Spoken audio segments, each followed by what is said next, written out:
How did I get in the top 5% at university with taking extra subjects and not sacrificing my active life or my sleep, and also with combining 2 jobs? Don't use spaced repetition.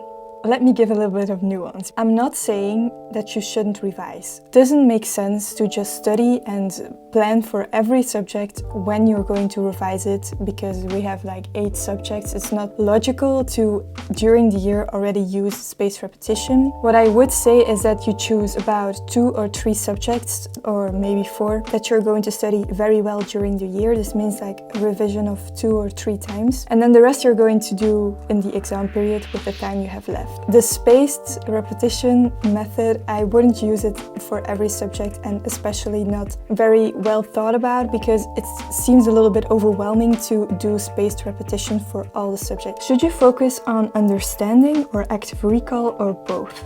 And I would say that it really depends on the subject. Some of my highest grades, like for example for genetics, was really focused on understanding more than just using flashcards. I didn't use flashcards at all for that subject. I just really took my time to watch YouTube videos and to ask ChatGPT questions about genetics and how it really worked, and really try to understand it. The same for statistics. The understanding part was really important. It doesn't matter if you're learning flashcards if you're just doing it blindly. For some subjects in psychology, this really works, like for example with industrial psychology or with personality psychology. I would say to put your bets really on the understanding parts for getting high grades than just to learn everything blindly in your head, because they will definitely ask questions which are combining different chapters and to integrate the whole course. The only note-taking for me is just writing stuff in the slides that I don't understand. When a teacher is saying that something is very important, then I highlight it in green, because probably this will be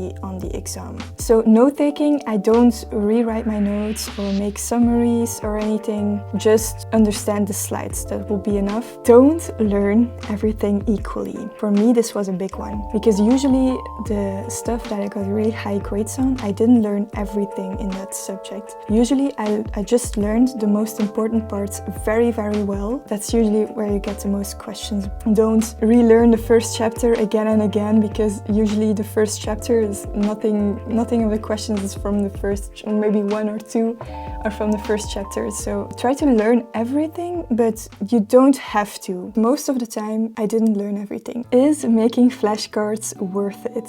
I would say no.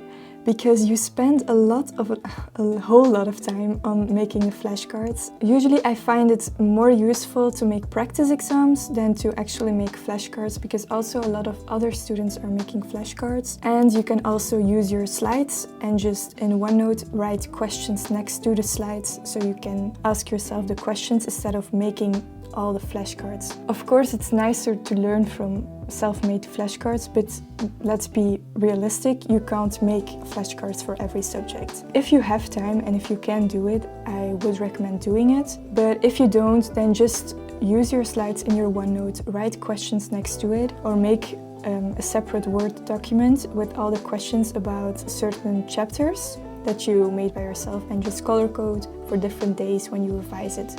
And then you get left by the questions that you got wrong all the time. If you're nearing your exam period, I would recommend for every course making like chapter 1, chapter 2, like a list with all the subjects and also their topic, and then next to it the time you will spend on them. Like chapter 1 introduction will be 1 hour of your time. When you've made that list, I want you to copy it twice or maybe 3 times. Because the first time you learn it will be whack. You will remember maybe 20% of that, what you've learned. So you want to check that list off multiple times. So I always do this. I make the list of every subject and then just copy it multiple times. Sometimes I put like something in Notion that tells me when I need to revise a certain chapter again.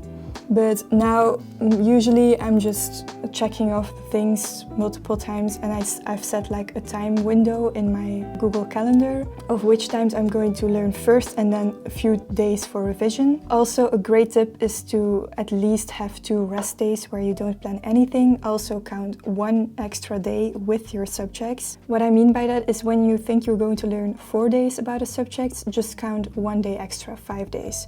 And the day before your exam should always be revision.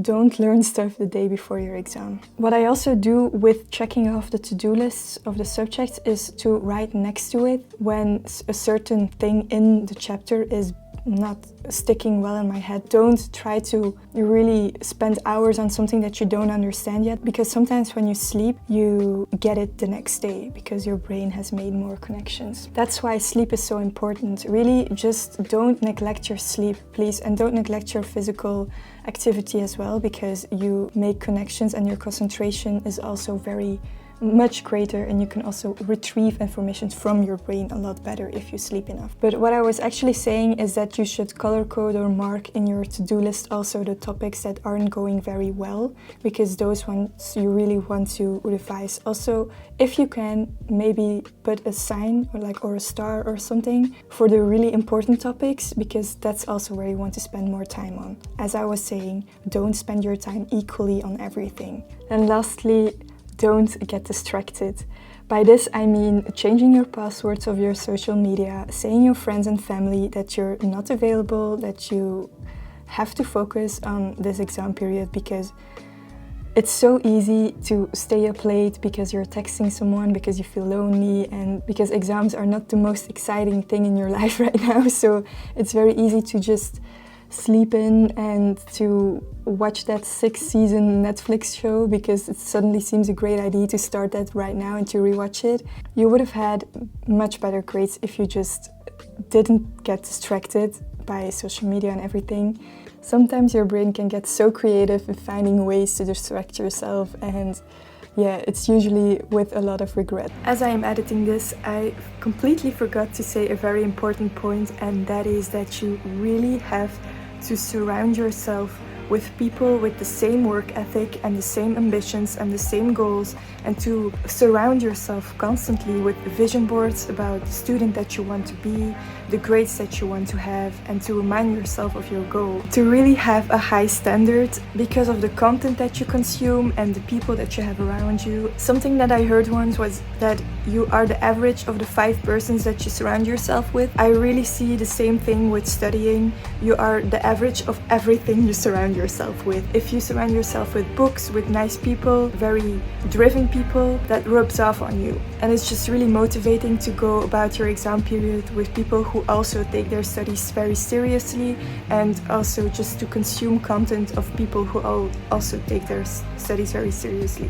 So that's what I also wanted to add to get good grades, because without that I wouldn't have the grades that I have right now. Yeah, I think that's it, and I hope you find this valuable and that you maybe find some, even if it's just one thing. I hope I didn't rant too much, but if you only find one thing that's valuable, that would be really great. So I wish you the best of luck with your exams, and bye.